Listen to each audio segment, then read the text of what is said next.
descuento comercial se puede definir como el cálculo sobre el valor nominal del descuento y se conoce como una acción y efecto de descontar una parte de la deuda. Son valores generalmente endosables que se producen con el fin de generar una respuesta rápida en el pago de una obligación o deuda. El contrato de descuento es el acuerdo por el cual un acreedor cede sus derechos de cobro sobre una deuda con vencimiento futuro, a cambio de lo que la otra contraparte, que normalmente es una entidad financiera, realice el pago en el presente.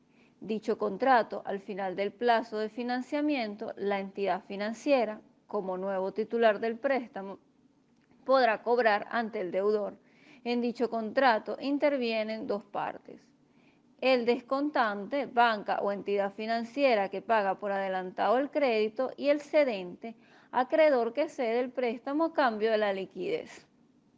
El contrato de descuento se caracteriza porque el banco descuenta los intereses que se generan desde el pago en adelantado hasta el vencimiento de la deuda. 2. Además de los intereses, la entidad financiera también descuenta una comisión y otros gastos. 3. Si el deudor no paga al descontante por cualquier razón ajena a la voluntad, el banco exigirá el ingreso del importe descontado. Por último, siempre y cuando se haya transmitido la deuda. 4. El descuento puede efectuarse sobre letras de cambio, pagarés, créditos ordinarios o incluso cupones de acciones.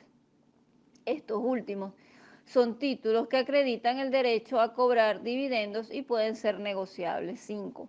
Los créditos cedidos no pueden haber vencido ni estar en litigio. 6. El descontante puede acercarse a otra entidad financiera para cederle sus derechos de cobro. Esto a cambio de una contraprestación en el presente, y dicha operación se conoce como el redescuento. Dentro de los contratos de descuento existen varios tipos de contratos y son: 1. Comerciales, cuando el documento descontado existe como consecuencia de una operación mercantil. Este es el caso de una letra de cambio que se acepta en una venta de crédito. Y 2. Aquellos de carácter financiero. Si el documento descontado no tiene detrás ninguna transacción, sino que ha sido emitido exclusivamente para obtener financiamiento del banco. Se conoce como redescuento entonces a la operación que suelen hacer los bancos, descontando a su vez en otros o en un banco oficial los documentos por ello descontados a sus clientes. Ahora hablaremos del contrato de préstamo.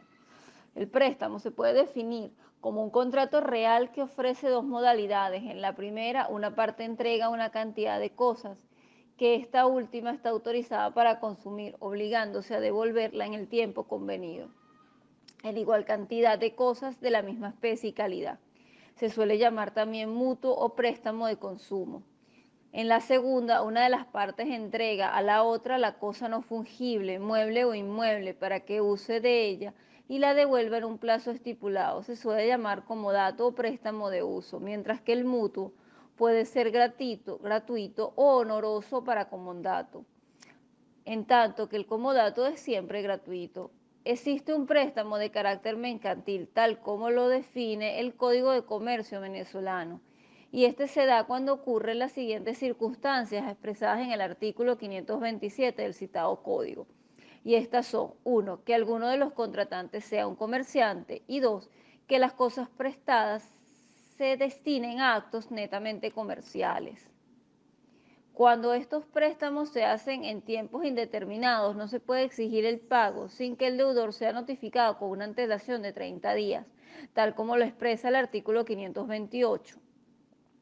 Cuando se habla de préstamos de carácter mercantil, estos generan intereses salvo que el contrato se haya estipulado en lo contrario, y el mismo se deberá hacer por escrito, en el cual se estipula el importe de interés y el plazo a pagar, tal como lo estipula el artículo 529 del citado código. Cuando la deuda sea estipulada en especies no amonedadas, se estima para el cálculo del interés por su valor en el tiempo y el lugar en el que se encontrajo. Asimismo, la legislación venezolana expresa que no se deben intereses sobre intereses mientras que se haya hecho la liquidación de estas que no fueran incluidos en el nuevo contrato como aumento de capital. También se deben cuando de común acuerdo entre las partes y por condenación judicial, tal como lo define el artículo 530.